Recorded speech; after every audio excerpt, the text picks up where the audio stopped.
गणनायकाय गणदैवताय गणाध्यक्षाय धीमहि गुणशरीराय गुणमण्डिताय गुणेशानाय धीमहि गुणातीताय गुणाधीशाय गुणप्रविष्टाय धीमहि एकदन्ताय वक्रतुण्डाय गौरीतनयाय धीमहि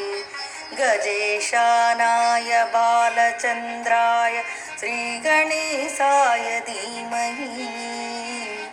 गानचतुराय गानप्राणाय गानहन्तरात्मने गानोत्सुकाय गानमत्ताय गानोत्सुकमनसे गुरुपूजिताय गुरुदैवताय गुरुकुलस्थायिने गुरुविक्रमाय गुह्यप्रवराय गुरवे गुणगुरवे गुरुदैत्या कलाक्षेत्रे गुरुधर्मा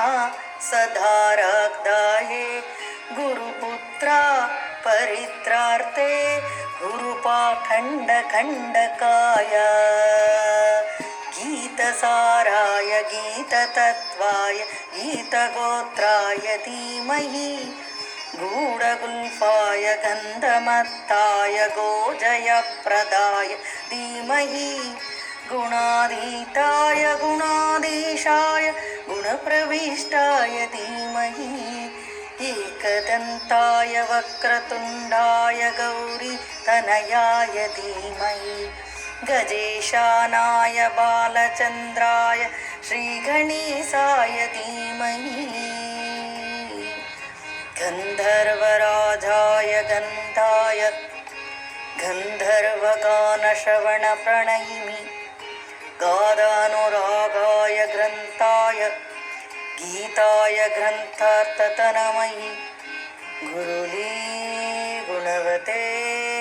गणपतये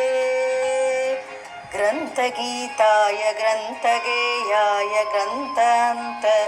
आत्मनि गीतलीनाय गीताश्रयाय गीतवाद्यपटवे देयचरिताय गायगौराय गन्धर्वप्रीकृपे गायकादीनविग्रहाय गङ्गाजलप्रणयवते गौरीस्तनन्दनाय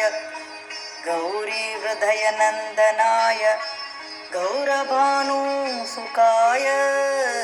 गौरीगणेश्वराय गौरीप्रणयाय गौरीप्रवणाय गौरभावाय धीमहि ओ सहस्राय गुप्पगोपाय गुणातीताय धीमहि गुणातीताय गुणाधीशाय गुणप्रविष्टाय धीमहि एकदन्ताय वक्रतुण्डाय गौरीतनयाय धीमहि गजेशानाय बालचन्द्राय श्रीगणेशाय धीमहि।